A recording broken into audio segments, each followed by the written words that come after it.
They send Wolverine back in time because they got Mystique out there who fucked it up for everybody. Right. Mystique went out there and in her attempt to be so self-righteous said, you know what, I'm going to help all the mutant kind by going off and killing the guy who created the Sentinels. I'm going to kill Peter. But little did she know that she was affecting the fate of not only all mutants, but all of humankind, Martin.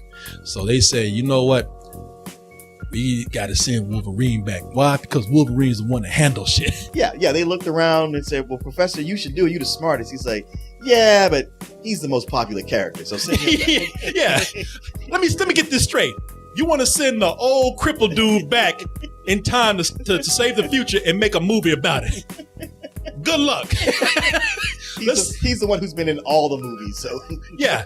Let's see what the box office return is going to be on that. Me rolling my ass around trying to save the future. See how exciting that is. No, send him. But what it does that Spider-Man and Godzilla failed to do was that it opened strong and it kept going. There's always something happening, constantly. I love it that it's played on all my childhood funness for superheroes. Yeah. When we were kids, man, we go out there, we put that bath towel on, and you get together with your friends, and you always said this. You work together. You know what? You knew your part. One kid said, "I can't get in this door." You'd be like, "Stand back! I open this door with my powers." Yeah. By the way, kids had some special effects down. It was all yeah. Whoa, yeah. You know, but that was my favorite though. You know, kids always had that down. But that's what I love, man. I love movies where you have a team of superheroes and they work together. And the movie doesn't waste any time doing that here. It opens up with all these mutants trying to stop these super sentinels by working together. Yeah. Everyone here, from the actors to the director, right down to the script, they're taking some of the most implausible stuff, some of the goofiest comic book stuff that you can find, and they're making it very, very dramatic and very real. Everybody has respect for that material, and everyone makes it work. The jokes all work where they need to. The action works. That the relationships between everybody. I mean, that's some of what's so good about it. James McAvoy is crying through the entire movie, or maybe his eyes are just that way. They just always look wet. Yeah. But he's got a lot to be sad about. Shit, maybe he was high. You know what I mean? Every time I see him in something, his eyes look kind of wet. But this one, he's like free-flowing tears. James McAvoy just moist in this. Yeah. Just lips all wet all the time, eyes all red and shit. Look like he just smoked a ton of herb. I mean, somebody must told him like his wife left with his money or something before he did every scene, because he's crying his ass off. It is funny, like, you know, you go back in time to see the characters and you know what they're like when they're older. But to see them younger, where even, you know, with Charles Xavier from the First Class, even like the other X-Men movies where he's like, no, I got everything together. And here, he's just like, man, you are fucked up. I've always kind of been on the fence about Magneto. Because I'm like, man. Maybe he's got a point. I was like, you know what? You might have a point. I know you've been through some hard times. This movie here, I'm like, this motherfucker has got to go. Yeah. When you see what Magneto does, you're like, nah, we might need to build some Sentinels after all. Asshole. Yeah. Even some of the mutants are like, you ain't helping, man. I mean, Martin, this would be like somebody saying, you know, it'd be like you, Martin. Like say, hey, you know what? I'm going to speak up for black people. Okay, Martin, you go ahead and get this, man. Okay, watch this. Kill the white people. No, Martin. No, you ain't. Stop. Yeah. You ain't helping. I ain't with him. I'm not with him. No, Magneto, asshole in this movie. Just because you mutant, you think you're his boy? You think because he brought you and said, I got your best interest in mind. Don't you believe that, bitch? He doesn't give a fuck about you. It starts out as a post-apocalyptic film. Yeah. There is a lot of humor in this film, man. There's a lot of it. And I was impressed by the way that they were able to take what looked like it was going to be very dark material and infuse as much humor in it as I thought they would. Quicksilver. Evan Peters, I think, is the guy that plays him. Y'all were talking all that kind of shit when you saw his costume. You're like, I know, man, he look like he going to the gay club, man. What's that? What are you doing with that old silver jacket on? As far as the new characters that come into the movie, not only is he one of the best newcomers, but he has what is probably the most memorable scene in the movie. I mean, and there's a lot of good stuff in the film. This is not just the return of Bryan Singer. This is the triumphant return of Bryan Singer. He told this story in the language of film. I mean, like, he didn't just shoot like, hey, we got to do a scene with the guy run fast and doing this. He made it very cinematic, like something you would see in another movie.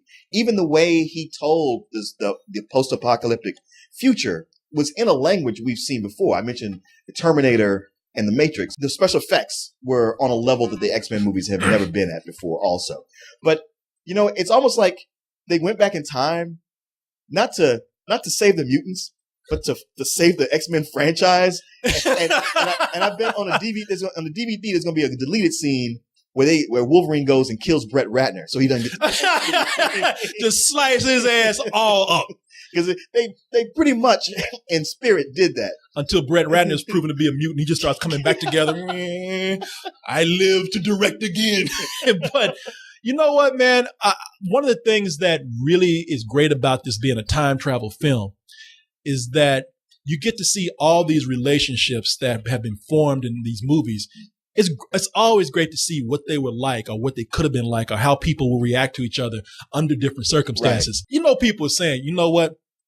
Magneto and Professor X, just keep them the fuck away from each other. Right. Just, you know, we don't need, we everybody's happy. Everybody's kind of cool. Just keep him at the corner of the party over there and Magneto's over here and everybody's happy. When time travel plays in, they say, you know, to save the future, we're going to get you two assholes back in the same room again. You get some very interesting scenes. Why don't you just go to the bathroom and fuck them? Yeah, exactly. They want to fuck each other so bad. Years. It ain't got nothing to do with no mutant fights, anything like that. It's just sexual tension. Wasn't Peter Dinklage good? And Peter Dinklage was great.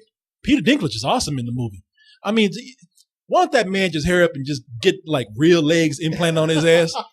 Because I'm telling you, you know, I want to see him get more roles that don't depend on his height. I mean, he's rich enough. This one didn't. What's that? This one didn't. That's the thing. But this role had nothing to do with his height. One of the things that makes him so driven against mutants is his height, but they never did in the movie. I read that somewhere. Oh, okay. But my man, Peter Dinklage he's rich enough now to where he can get some grown man legs on him.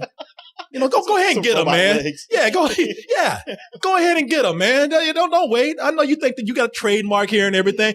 When Game of Thrones is over and you ain't got to be Tyrion Lannister anymore, go get some legs, man. At the end of this film, I was a little confused about what was happening. And I don't want to really say, excuse me, what it is. Because I know you thinking, oh, this dumb son of a bitch couldn't follow the story. Time travel, and this dumb motherfucker couldn't see it. That's not it, man. That's what you thinking. Shit, my mutant powers is knowing what the fuck you thinking right now. I'm Professor X in your ass right now. I know what you're thinking. You like, you got to do this. Yeah. Let's see. Martin thinks I'm a dumb motherfucker and I'm full of shit. And you're like, are you in here, Corey? Do you know exactly how full of shit I think you are? There's a lot going on to where I think that this is really convoluting the story that they had, which is it's a big story, but near the end, just so you can have a huge climax, it's a little overwhelming. I get that you don't want to see that so often. You think I'm full of shit right now? But it's just the way these stories, it's just the way they go. I mean, it's almost like, look, you've been talking about there's going to be this thing that's going to happen. The audience is there. And you got to build up to your big showstopper. And it has what I thought was just a really nice wrap up. Like, it was almost like fan appreciation night. There are certain things that happen in some of the other movies. Mm-hmm. Again, I won't say which or what, how it happens, but there are things that fans said, why'd you do that? That just ruins everything that we know about these characters. And they fix it here. That's like I said, somewhere Wolverine took out Brett Ratner while he was hanging around. Speaking of style, I got to say this, man. I used to, unless you were like just a Superman or a Batman, I said, nobody needs to mess with a cape. But Magneto. Magneto. They be rocking them capes. He be rocking those capes. Ian McKellen, my man needs to wear a cape in life. Just right. Everywhere he goes. He needs to walk up in Starbucks, pushing people out the way with that cape on. Move. Get the fuck out the way. Magneto coming through. Yeah, yeah, and people would say, shit, I ain't touching him. He's got a cape on. Shit, he demands respect. It is the best superhero movie that I've seen this summer. I like it better than Captain America. I know wow. Now I know that's for me. Now I know that's your boy right there. That's my boy. But I think I like this one just a little bit more because I got so much more. Like I said, Captain America is one man. All right, here I got a bunch of superheroes. This is a bargain. Okay. Okay. I give this a high full price. I also give it a high full price. It's one of the best movies of the summer. The thing is, it's not only Marvel that can make good superhero movies. The Marvel studio. Yeah. I'm not gonna wait for it to come on video. I'm probably gonna go this weekend. Yeah, hey, call me, man. Okay. I want to go there with you. We can go with our capes on, me and our Like bath the towels. gloves, yeah. Yeah. Martin can be like, hey, Corey, I ain't got no money, man. I forgot my wallet. Don't worry, Captain Martin. I got this. Person behind the box office. Yeah. I was there to get beat on the head. Person behind the box office like, you get your ass out of here. Exactly.